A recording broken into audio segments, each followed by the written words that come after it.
All right, now let's move on to other markets that we see. Bitcoin still remained in positive zone above the 16,800 level. It's extended some increase after a clear close above the $17,000 level. And we see the sentiment in the market there is 26 points better than yesterday. Yesterday we had extreme fear, but now we just have fear in the market. An improvement was about 25 points yesterday. So this definitely an improvement, showing that investors are getting more skin into the market at this point. We see market cap there, $849 billion, trying to get that 850 level, up 0.13%. We see volume traded this morning, big volume, 27.45%.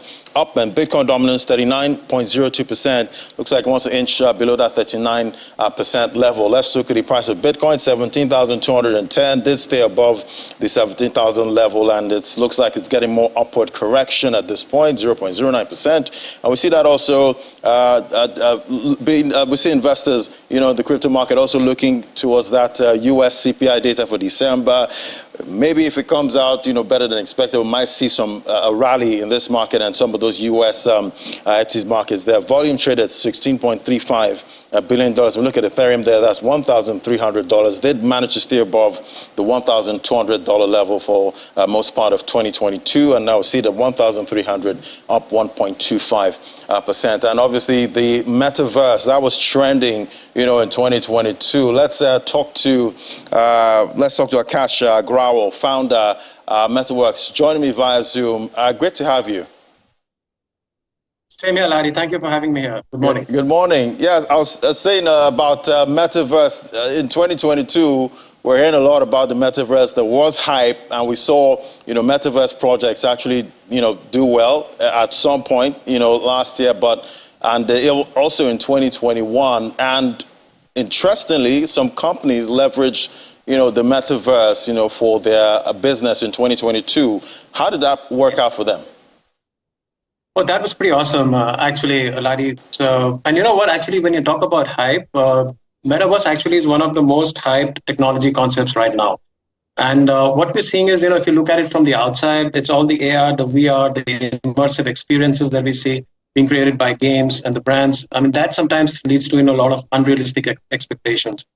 And that's what we actually saw in 2022. But actually, if you look at the term Metaverse itself, and I'll just get to the brands that you talked about, that itself was coined way back in 1991. So it's been 30 years since, and it is only now that we're seeing Metaverse come into existence in one form or the other. So first, let's try and understand a little bit of what Metaverse is. So we can look at it as an interoperable 3D virtual world, which actually enables work, it enables play, social interactions, and also m-commerce, or as in Metaverse-based commerce.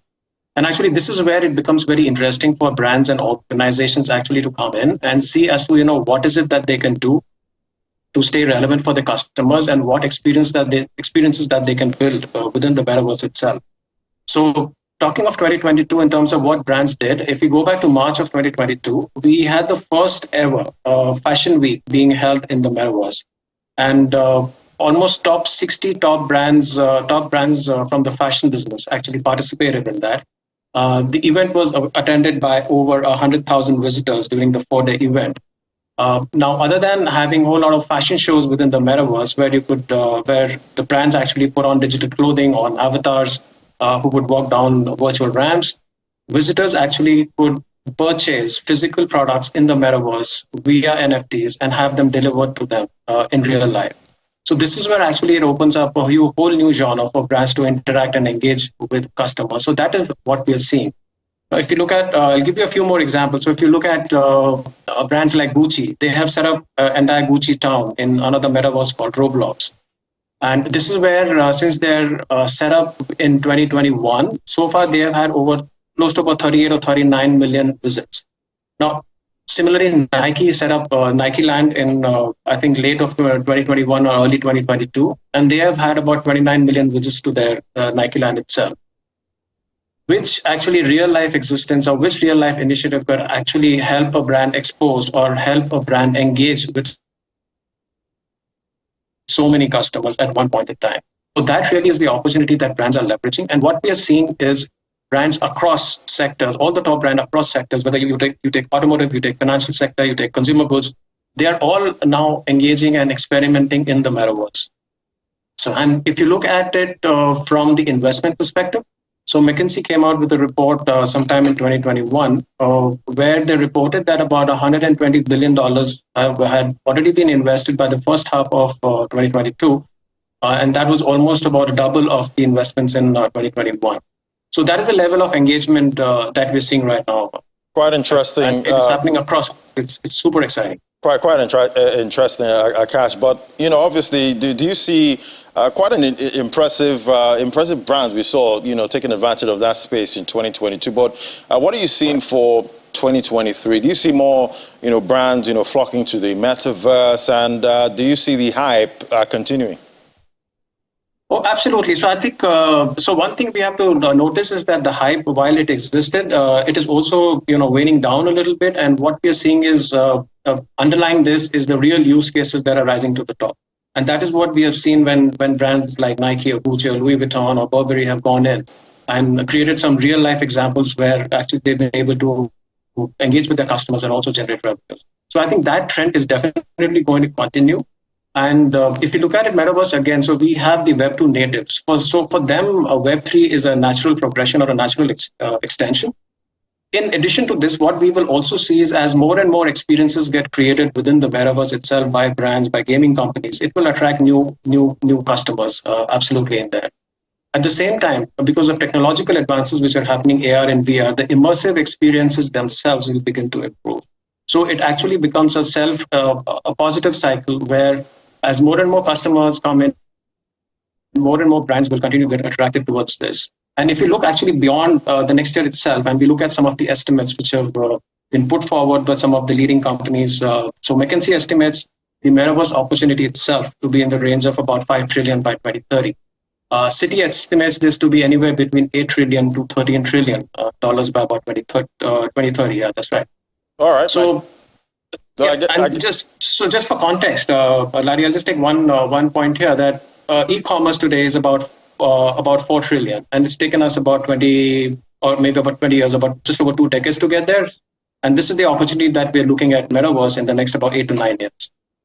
All right, we'll keep watching and see how 2023 plays out for the metaverse industry. Obviously, there's so many projects, playing in that space, in the crypto market. Most of them have tokens, but they've not been able to really, leverage on the technology from what we've seen. Most of those are projects in the metaverse. But do you see them, stepping up? We see most of them have tokens, and they've been battered by the markets. And obviously, the bear market seems to, wash away all the projects that are not ready. No, absolutely. You pick up a brilliant point, Larry, actually. So we have seen a lot of hype. We have also seen a lot of projects probably that should have not even been there in the first place, who were actually able to ride that hype. So those are the ones who are crashing right now. But then the overall sentiment has also settling down. But what will happen is tokenization itself becomes very, very important. And that is also the currency of the metaverse. So I'm not just talking about cryptocurrencies, which becomes a mode of payment.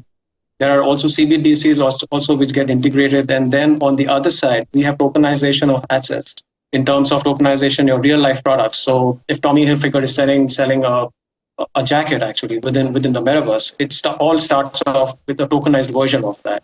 So we will see those kind of use cases actually come to fore, and mostly being led by brands who have real life use cases. And that is where the value will continue to keep getting generated for the brands and for the customers. All right. Thank you so much, Akash Agrawal, founder at MetaWorks. It's great having your perspective today. Thank you so much. Same here. Thank you so much, Larry. It was great talking to you. Thank you. All right.